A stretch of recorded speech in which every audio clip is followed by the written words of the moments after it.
So, I want to thank you. My name is Sydette Harry. I am editor of web properties for Mozilla. I am also a first-generation Guyanese American from Far Rockaway, New York. That's important because I'm in California, and every time I'm in California, I got to tell them New York is in the building. I am also, by tradition, a historian. So my question is often context, not bias, not data, but where have we been? Where are we? Where are we going? It was important to me to do this differently. So you are all, slightly unwillingly, part of an experiment, which I think when we talk about what we are doing with civic tech, an important distinction to make, because often the people we are dealing with are parts of our experiments. I am going to make a request of you that you are people with me today. Not just coders, not just techies, but people. Think about bringing your full personhood, all of your experiences and what it means to live a life into this space as I talk about these things, because I asked the internet to write this speech. I asked people to write this speech. The process of me getting this keynote works a little differently. I was presented with my crew. Are y'all there? Abby, Cordelia, Alejandro. Yes, us! About something called empire.gov. We have a website. If someone could throw up the slide for me. decolonizingcivictech.com. Throw up the slide. And we have issued a statement about what it means to do tech, what it means to be involved with tech historically, and what that has done for us as makers, as users, as people. I don't like talking that much on stage.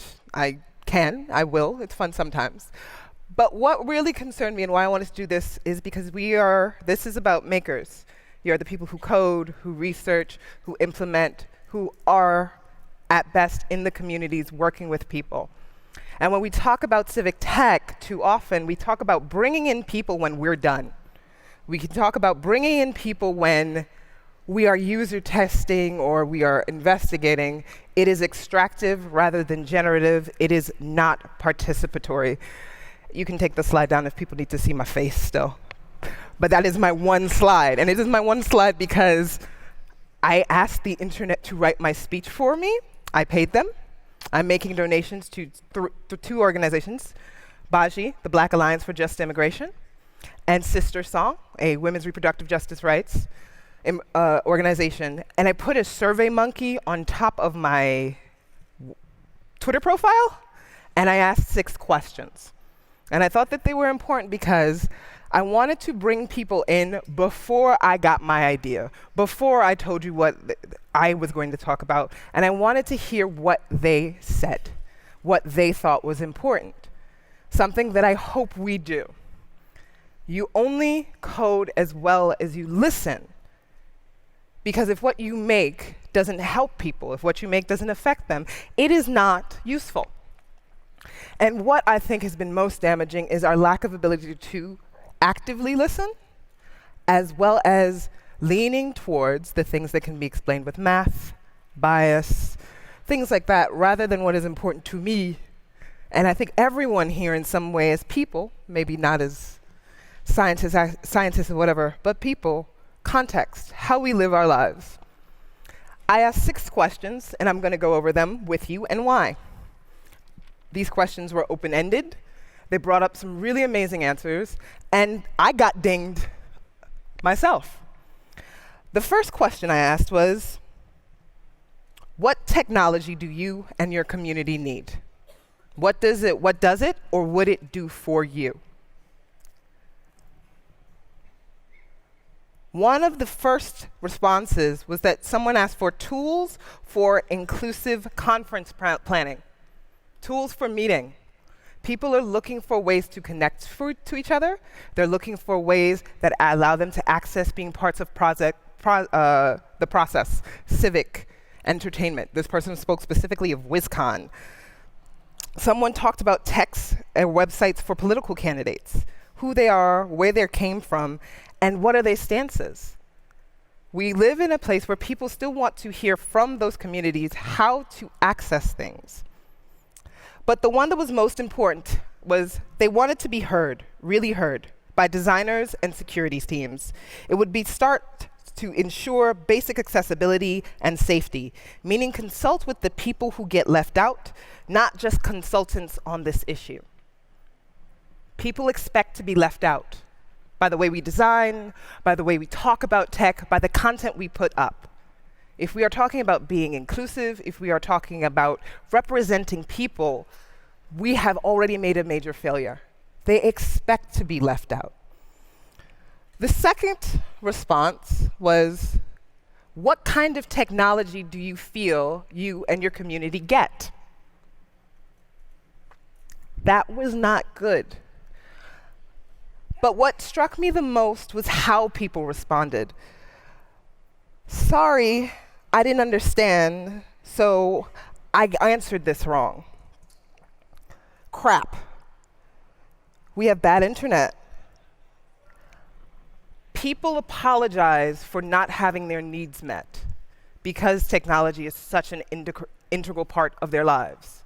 They willingly say it's crap, but they have to use it. The decisions we make, how technology is being used, is affecting people. It's affecting how they think about themselves. It's affecting how they believe they are allowed to ask questions. We can't just build a better mousetrap. We can't just build a better app. We have to start thinking about the processes and ways that we are affecting people. This was my favorite question because I got dinged. Somebody told me I asked a bad question. I'm staring at this question, trying to parse it because technology and community are such broad terms. Get can go about 100 different ways. I'm not trying to be contrary, so someone is apologizing to me for me not meeting their needs. But this is part of the issue.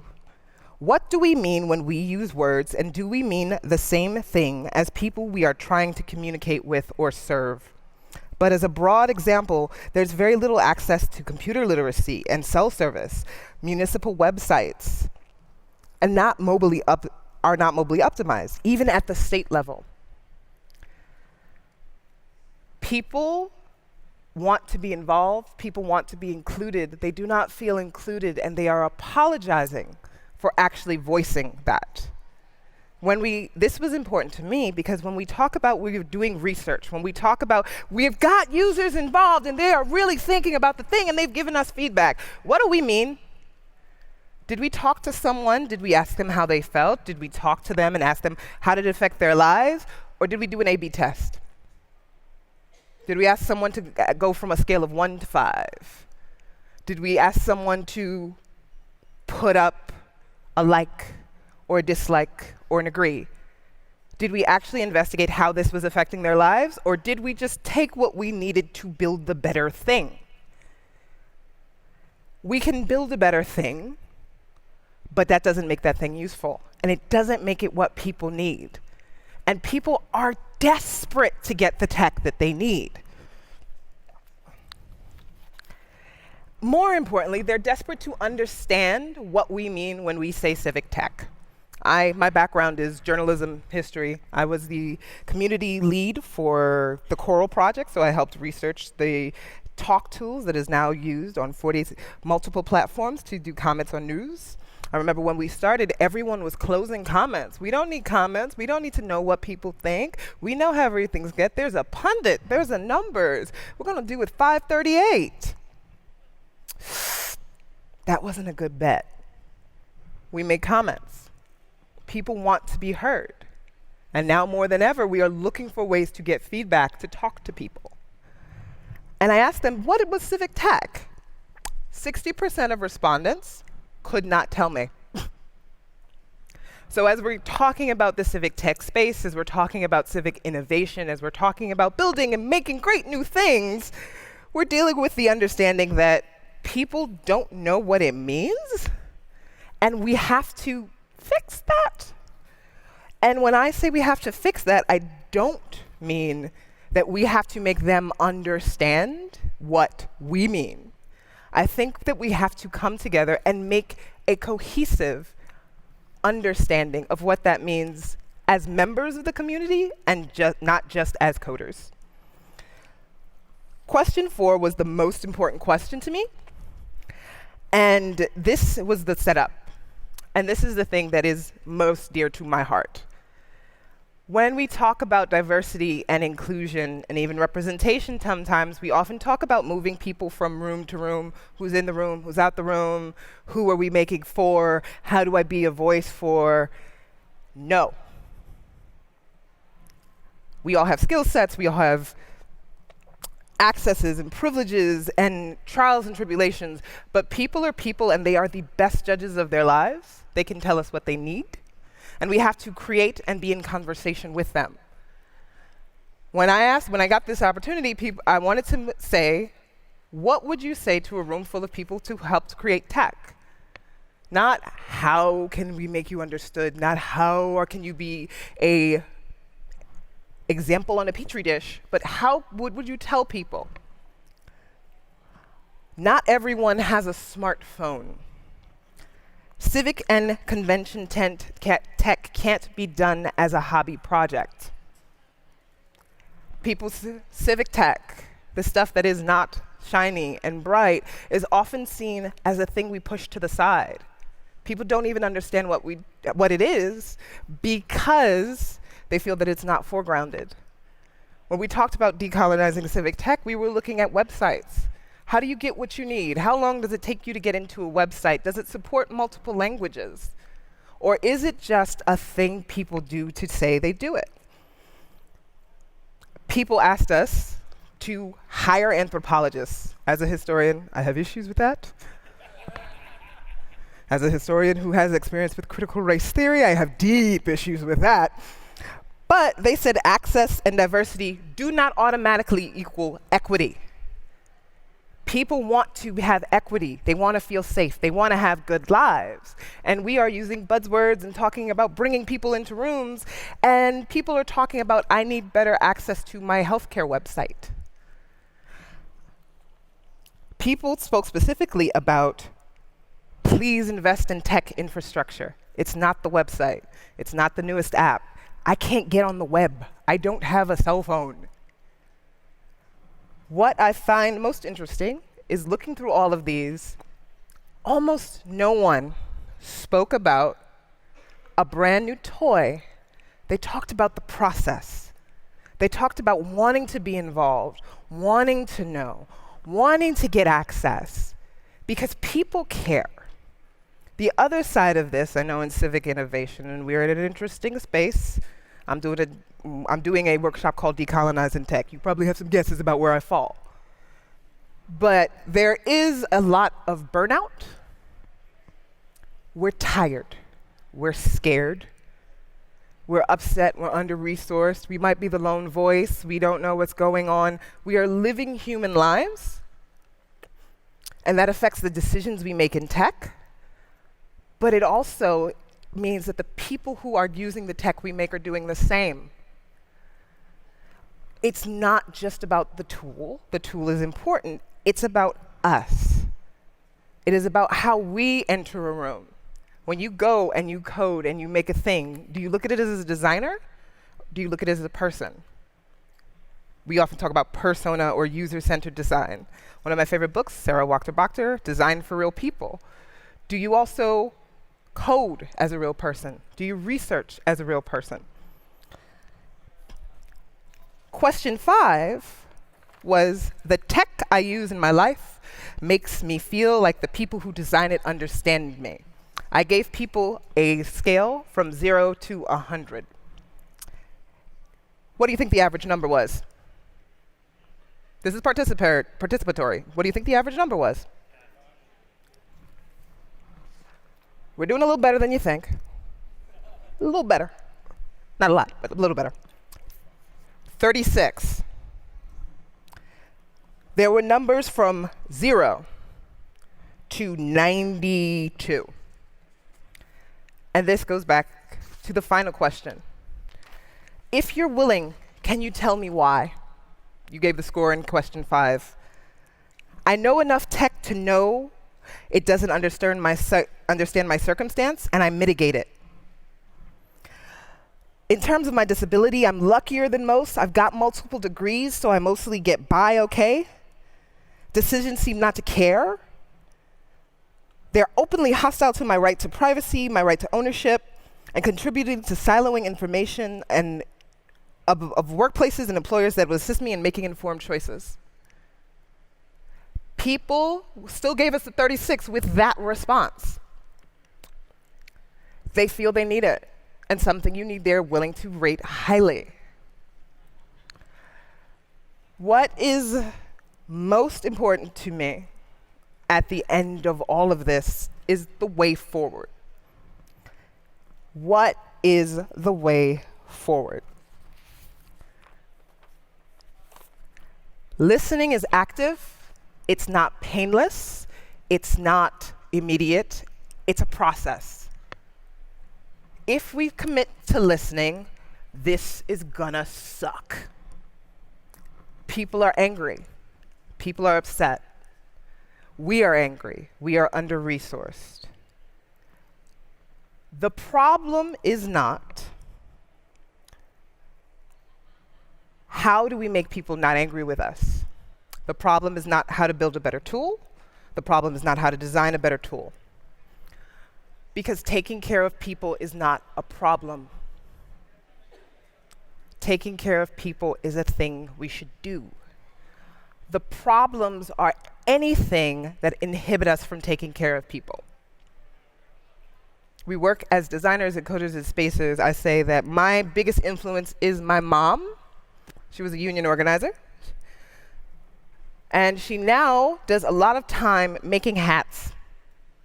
And when I ask about my response, about what my biggest thing I say when I go into any room as a researcher or a tech person is, how are we answering this one question? Does baby have hat? My mother knits hats for the NICU in my neighborhood. My mother is like many other mothers, fathers, non-binary elders who make things for small children because they lack them.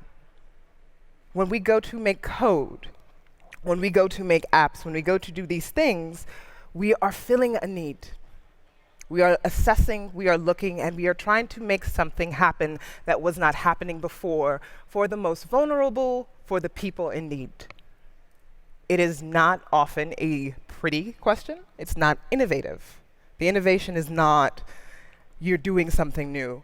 Crochet has been around for centuries. The innovation is that a baby didn't have a hat, now a baby has a hat. That is the innovation, changing the state of something. And that means having many different conversations than the ones I think we're having now. When we talk about AI and data and coding, we must challenge the very assumptions of where we are. Part of the reason I was so excited to do Decolonizing Civic Tech and put you through this experiment is one of the things that keeps coming up is bias is tech. I keep asking, how is bias different from the context? I'm a black woman in America. Redlining is how they made my neighborhood. I'm a first-generation immigrant. You talk about privacy and security. To get my parents' citizenship, I had to give my report card to the American government. My parents speak English. What is that like for people who do not speak English?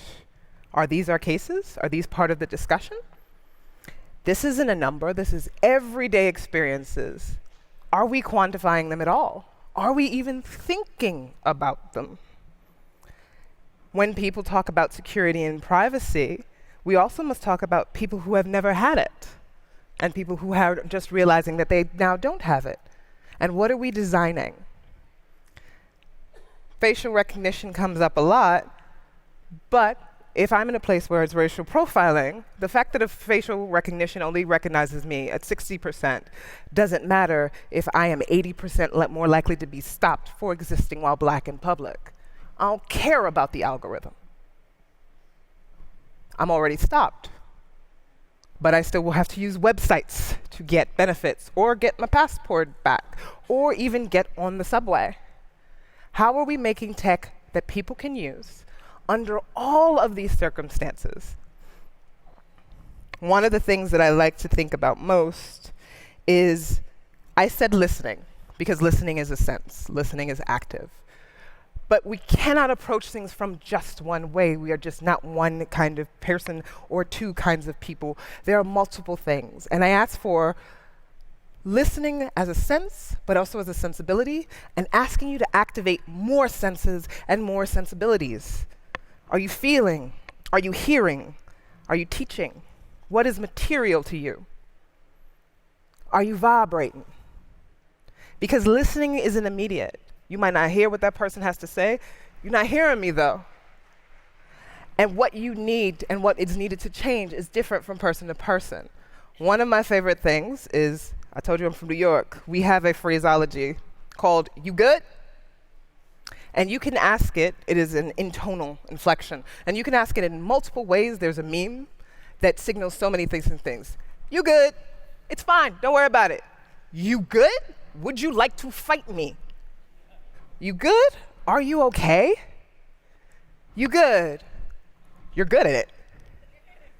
It is 2 words, but it is one of the most versatile pieces of communication, and it is about a connection. And I want us to think for now more about connection. We talk about inside the room, outside the room, who has access, who doesn't have access. I would like to think of us, if we think of ourselves as people for this one time, about being part of a connection. We have skills, we have communities. There are people with other skills in different communities. When your toilet isn't working, you don't want an architect, you want a plumber. So not everybody needs to be an architect. And we need to respect the work that people do. And how do we put things in context over putting things in specific boxes or counts or bias? People come in with their stories and their histories and their problems. We have to listen. We have to listen to that in context. We have to listen to what they need. And we have to think about how that will affect whatever we make. I asked a question about tech. I said that I was going to design my talk from the web. Not a single person asked for a tool. Not a single person asked for a faster thing, a better thing, a shinier thing, a newer thing. The innovation they wanted was, I want to be able to participate in my elections better. I want kids to know how to code. I want to be able to have my mom, my dad, myself use tech. I'm thinking of others. I want to know how to connect to the people who are important to me, either from my municipality, my region, my love of Firefly, better. I want to bring the world I see and the world I interact with materially into the world in a way that makes us better, more cohesive, more connected every day. We can code anything, but to have those conversations, to bring up those emotions, to get people to feel that they are heard, that they are understood, does not require better code. It requires a better process. It requires a better conversation. The things we build may be tools towards that process. They may be data that helps that process. They may be brand new, shiny things that help us make those feelings. But if I'm going to ask you for one thing today, if you are given the choice between making a tool or going off and inventing a shiny code thing and having another conversation, have another conversation. Figure out how to make the conversation better. Figure out how to talk to people. Listen for what they ask for, what they need, but also for what you need. It's hard. People are angry. There are things that we need to do. But what I found most shocking and most important of all, as I tried to do this experiment, and I appreciate you for playing with me, is I asked people to tell me something about how they lived their most intimate lives, their fears, what they thought about technology, what they thought about the world, to someone most of them have never met. They've never seen me. And they answered. People look at what we do and they may not be happy with it. They may be unhappy with it. but they want us to do better.